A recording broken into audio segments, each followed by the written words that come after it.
Welcome to The Economy Magazine. I'm Benjamin John Alfares with an in-depth look at new developments in the global economy and the financial markets around the world. Today, we look into the immense potential of the UAV market, and we check out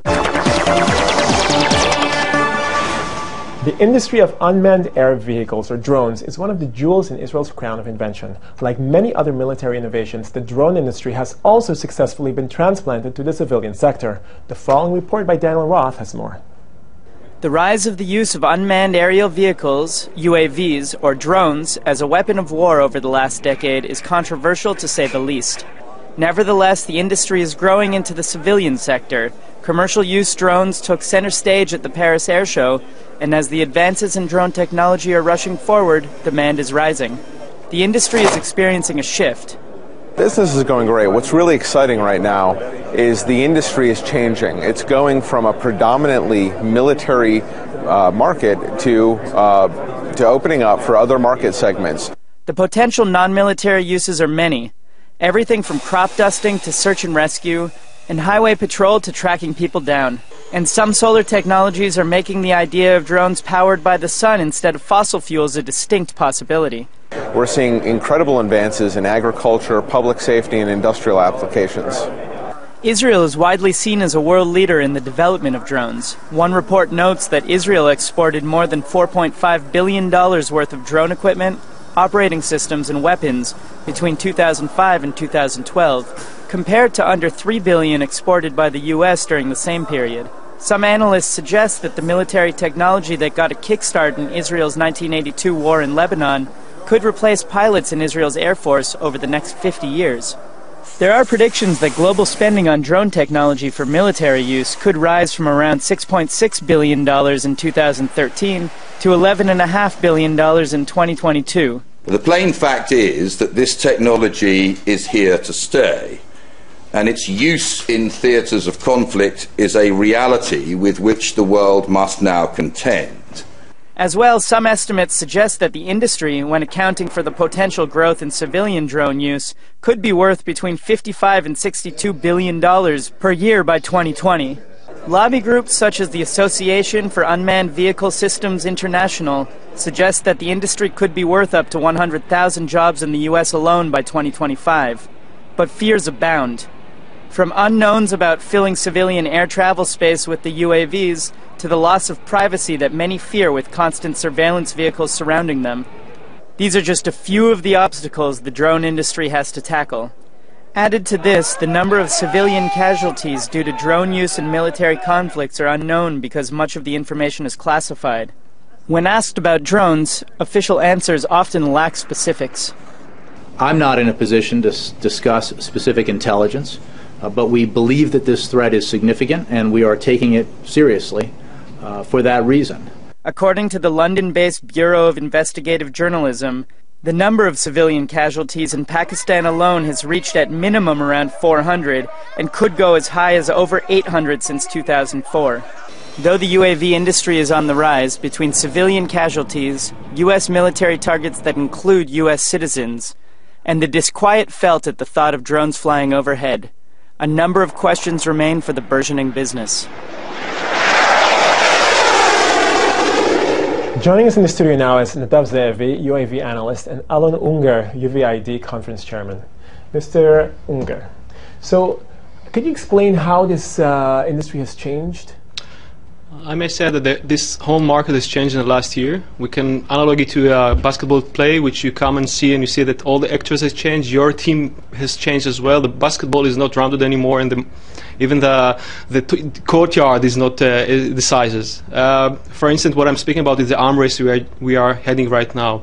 First, there are new actors in the market. We can speak about China, Iran, and even Russia as a new comers to the market. The second thing is that there is a change in the actors today. U.S., which is leading the market in 70%, probably will be approximately 40% in 10 years. Part of this is going out of Afghanistan. The new market that emerged, for instance, the South America market is emerging right now. The third change is a change in the counter UAVs. Okay, we can see terror use of UAVs, and we have seen 5 of these in Israel in the last year. And also technology is completely changed, which is small is better, and there is a move from civil technologies to military technologies, vice versa. We can also see the cyber issue enters in the UAVs as well, and today you can use a €300 Hoover in order to operate for yourself, and this is part of the market as well. At the end, the issue of the law and ethics comes to the courtyard right now, where everybody speaks about this. Is what brings us to the understanding that this is a change. This is an arm race. Okay. Well, Mr. Ze'evi, what can you say in terms of the different players here? I mean, we just heard that essentially the U.S. is the largest player, even though, if I'm not mistaken, Israel was the biggest exporter of goods. Who are the players? Who are the main players, and who do you see being the main players in the future? Well, if we take we make some kind of a cake, we have like the Americans nowadays have like 70% of the market, and the rest, the 30% rest, is all other countries. When we look at the data in the last 8 years, from 2005 until today, we can see that Israeli export was something like $4.6 billion. And the American export outside of the U.S. was much less, was like half, was something about $2.5 billion, which made a lot of noise in the world, because everybody was saying Israelis are exporting more than the Americans, but people are forgetting that the American companies were heavily selling to the U.S. market, to the U.S. army, and we can see now that when they were pulling out of Iraq and now from Afghanistan, there is a decrease in this market, and the American companies are making much more effort to export. So it's taking over, maybe? No, it's not taking over. The American emphasis now on export is actually harming the Israeli. One of the battleground we can see in France, where we have an Israeli UAV, a Heron from the Israeli aircraft industries, against in the fight with the American UAV, and that's a changing market. We can see changes all the time. Are there other players that are coming into the market, maybe from Asia? Yes, we keep an eye on the Chinese. What they're doing, the Chinese, in the last 40 years, they started to reverse engineer drones that fall into their hands during the Vietnam conflict, and nowadays you can see them working on all the spectrum of UAVs, from mini UAVs, hand-launched, really tactical UAVs, to UCAVs, to unmanned combat air vehicles. They're really working on all the spectrum. We can see products emerging from China. They have the ASN 2006, which is a good tactical UAV. They have other projects which are similar to Western ones. We have the BZK program, BZK 005, which everybody says is like a copy of the Heron. We have another project which is like more a copy of the Predator and the Raptor.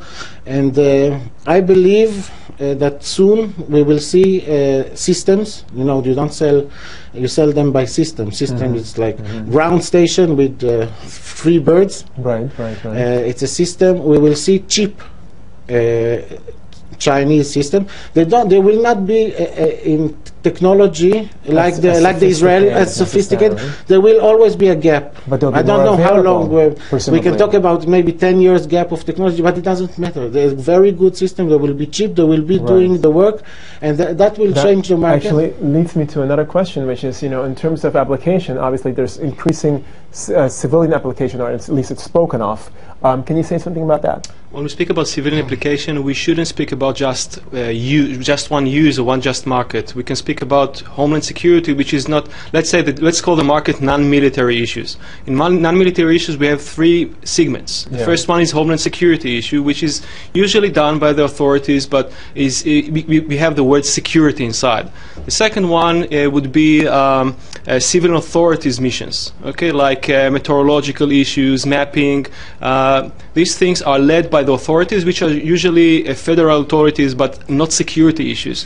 The third one is the commercial technical one, which I think you spoke about this one, but this one is one to wait. Yeah, or it takes a long time to do it because regulation, certification takes much longer, and the gaps are bigger. But anyhow, if you look about the economical issue, this is the biggest market. If you think about 10 years from now, I don't find any reason why there will be no cargo aircraft, or commercial cargo aircraft which will be unmanned. The regulation are just things to handle, but this is the future. Okay, well, thank you very much, Mr. Unger, Mr. Ze'evi. Thank you very much for your comments.